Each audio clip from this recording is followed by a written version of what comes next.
Good afternoon, everyone.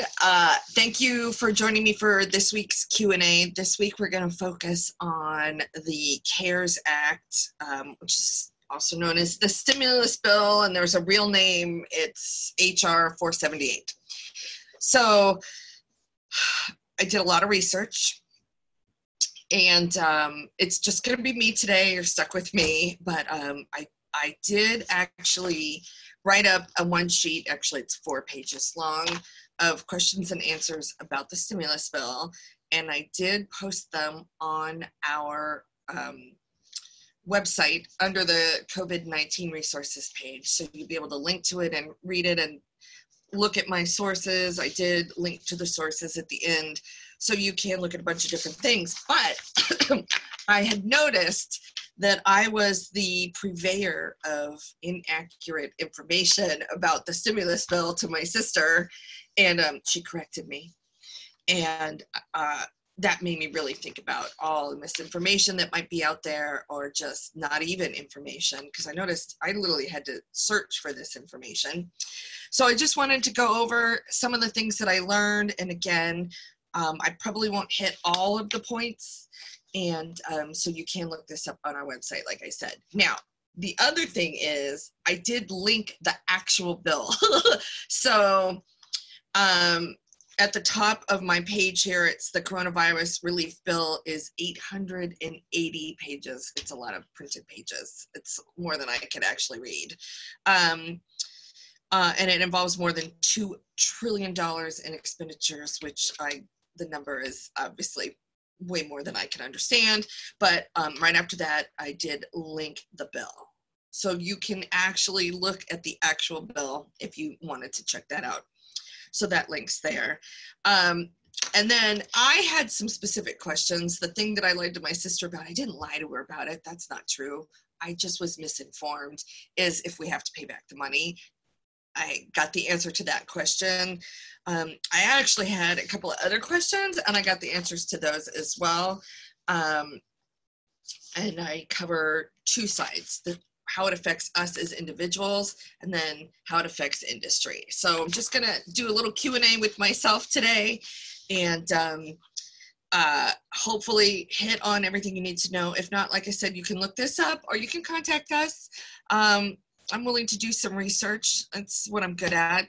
So I used to be a research director for radio. So, you know, I'm here for you if you need it. I'm just going to get started, okay? Will I get a check? This is our first question. Will I get a check? Unless you earn more than the income cap, you should be getting a check or a direct deposit. I probably will be getting a check, not a direct deposit, but my upstairs neighbor, he already got a direct deposit. So I don't know if I'm allowed to say that, but I know it's already happening. So that's the good news. The federal government will be cutting checks for $1,200 per adult and $500 per child under 17 years of age, as long as you don't have income exceeding $75,000 per individual. So if your total household income is over $75,000, it doesn't matter. It just has to be individual income over $75,000 a year. So if both of you make $70,250,000 a year individually, you're still going to get the check. That's good to know. You will be getting a check if you make more than that, and I actually looked this up. Above those income cutoffs, you'll still get a check, but it will phase out at $5 for every $100 in additional income. So if you make $75,100, right, which is just above the threshold, you're going to get a check for $1,195. So if you make a lot more than that, at some point you'll not get a check. Maybe that's like $200,000. I don't know. In all honesty, I didn't do the math, but you still get a check if you make over $75,000. It's just incremented down at $5 per 100. Okay. How will the Internal Revenue Service determine my family's amount? Well, we just told you. For households that have filed tax returns for 2019, if you've already filed your tax return, again, it is not due till July now, but if you have filed it, they'll calculate it on your adjusted income for 2019. If you haven't done your 2019 taxes yet, they'll calculate it on 2018. And if your adjusted income is less than $75,000, you'll get the $1,200 check. Let's see. For taxpayers in either category, whether you do it 2019 or 2018, the IRS will deposit your money directly in whatever account you used for previous refunds. If you haven't used direct deposit, it will send the check to your last recorded address. If your address has changed, you will need to call the IRS. Otherwise, you're not going to get your check. Like if you moved in the last 11 months, you might want to call the IRS. Now, here was my question. What if I didn't file a return those years because I didn't earn enough or I owe taxes? You will still get a check. You will still get your $1,200 check, though the process may be a bit more complicated. The IRS may use addresses obtained from other federal agencies such as Social Security Administration to find you. It is possible that if you earned too little to file a return and don't receive any federal benefits, but you have otherwise qualified for the check, then you will have to file paperwork with the IRS. Those details remain to be worked out. But in my case, I filed an extension for last year. And then I forgot to finish filing. I got online, I'm doing that now. But and I haven't done my 2019 yet because they're not due, but I will do those right away. But I'm just saying it's still possible for me to get a check as long as they can still find me. So let the IRS know where you are if you want your check. How long will I have to wait? That's everybody's question, right? It could take days to a few weeks for the easiest payments to be made. Like I told you, my upstairs neighbor, he already got paid. His wife has not. Those for taxpayers who filed returns and have the electronic deposit account on file. So if you've been doing your taxes and you've been getting automatic deposits of your money, they're easy to find you. You'll get yours quicker. For those of us that need to get checks, it's going to take a little longer. If you're one of the categories of people who require more work to determine income figures and addresses, it will take longer. It's too soon to say how long. Another question I had was, somebody told me there was an 800 number. Here's the answer to that question. No. The Internal Revenue Service says it has a tool coming to its website to help people check the status of their checks. But it is not up yet, and they have not issued an 800 number. So no, you cannot make a call to the IRS and find out when you're going to get your check. I don't even know we can get through to the IRS right now. I don't know. I have kids, but I earn more than the income cap for families. Will I get a check for my kids? No, you will not. Now, if your kid is paying taxes because he's got a job, let's say your kid is 16 years old and he's filing taxes because he has a job, that may be different. I don't know. Actually, the cutoff is 17. So he'd have to be 18. You wouldn't get paid for him anyway. So no, you're not getting paid for your kids if you're making over the threshold. Undocumented workers, even though they're paying their taxes, they're probably not going to get a check either. So there's that. I got laid off. What does the bill do for me? The thing to do if you're laid off is to file with your state for unemployment, which we know. File immediately. It obviously is taking a little longer to get through. You're going to have to keep calling. I did read that Nevada, Las Vegas, just added another line. I do not know about Reno or the state yet, but they're added one phone line. I don't know how much that's going to help. File online. Go to their website and file online. So file for your unemployment. That remains a critical part of getting benefits from the Senate bill, which I agree. They are paying the money to the states through the state. So it's the best way to go. The federal government will, okay, so this is what I read, and I wrote it exactly, and I feel this is exciting. The federal government will add to your state-based unemployment payment by $600 a week. So it's not that you're just going to get $600. So if you're getting $200 from the states, they're going to add that $600 to it, which will make $800, that seems like a good deal. So the federal government will add to your state-based unemployment payment by $600 a week, or the equivalent of more than $30,000 a year. Alrighty. Combined with state payments, that's a significant income replacement through the current bill, but it is only provided for 4 months at this time. Now they could re-up that in a future bill, which they might. The bill also incentivizes states to waive waiting periods for receiving benefits, and provides funds for states to lengthen the time limits of receiving their unemployment benefits to 13 weeks. Now, it incentivizes that. It does not require it from each state. So each state's going to make up their own mind, but the stimulus bill incentivizes those states to do it.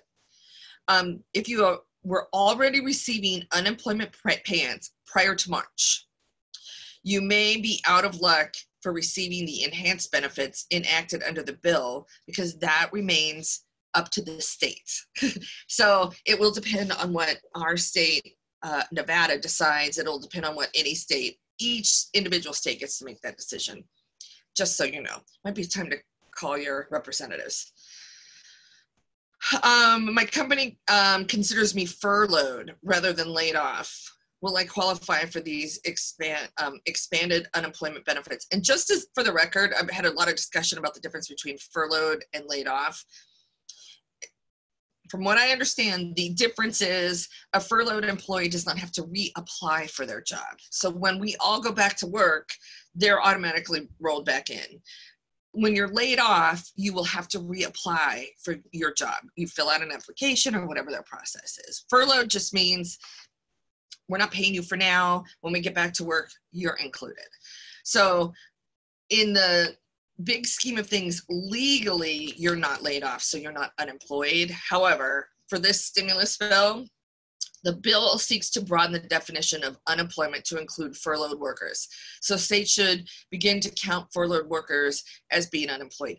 Again, they're leaving it up to the state, but I'm pretty sure in every state in the union, at least at this moment, they are counting furloughed employees as unemployed. And it also helps gig workers or contractors. In a landmark move, the Senate bill recognizes that gig workers, from freelancers to Uber drivers, need economic assistance in times like these, so they will qualify for enhanced unemployment provisions in the new bill. The details about how states will determine the amount of assistance remains to be resolved, because again, it's state decided. I'm getting, based on the stimulus check that we're getting, will I have to pay taxes on it? No, you will not have to pay taxes on your tax refund. So no, you will not have to pay taxes on it. Will I have to pay anything back? Okay, so this is the big question. I heard a rumor that we were paying it back. My sister said no, we're not paying it back. Okay, the rebate in the law is a refundable tax credit, meaning that people are entitled to the full amount they qualify for. The law also says the credit is based on taxpayers' circumstances in 2020, but for now, which is true, neither the IRS nor you know how much money you're going to actually make in 2020. So, the taxes we're filing right now are for 2019. So they're going to base that $1,200 automatically on the 2019 taxes, but it's not the amount. It's just, do you exist? That's how they're determining whether you exist as a real person and where you were at. So no matter what, you're getting the $1,200 if you are below the threshold, or $500 if you're one of their kids, okay? You will not have to pay back the money. But there are some formulas in here. So what happens is, at the time of your 2020 taxes are filed, which will be next April, The amount of the rebate will be recomputed based on the actual 2020 income. If the taxpayer should have gotten more than the advanced credit paid this year, then he or she will get the additional amount. So we're getting $1,200. Let's say you have $1,300 coming to you based on your tax return. Next year, you will get $100. You will not get another $1,300. You'll get $100. But it says, however, if it turns out the taxpayer got a larger advance rebate based on the 2019 or 18 return, the law says that they do not have to pay back the excess. So if you really should have only gotten $800, good for you. You got a deal. So that's great. You do not have to pay back the difference. The only scenario experts say is possible is that if someone is lucky enough to have a big boost in income in 2020, and they may face a liability of they may face a liability on some of what they received from the government. So let's say you suddenly get that $5 million contract from the NFL and you're going to go be on the Pittsburgh Steelers. Go Steelers. You may have to pay back some of that $1,200 because that's a windfall. But not if you're making your normal amount of money. So, okay. I own a small business. Can I get loans or grants? And what do I have to do in return? So yes, the bill steers $377 billion to small business sectors, a combination of loans, grants, and other assistance. If you're a small business, you can receive what amounts to grants, bridge loans that will be forgiven as long as the money is used for payroll, rent, mortgage interest, and utilities, which I think that's awesome. I mean, I'm like, if we want to keep the economy going and we can't open the businesses, I'd rather give the businesses the money and let them pay their employees, just like things are still happening. And pay the mortgage because they're going to have to pay. I mean, the business owner should get something as well. So I do love that idea. And I love that the loans will be forgiven. The thing is, they're going to be made through your bank. Right? So the loans will be made by banks, but guaranteed by the federal government. Small businesses usually take out loans to build facilities and infrastructure.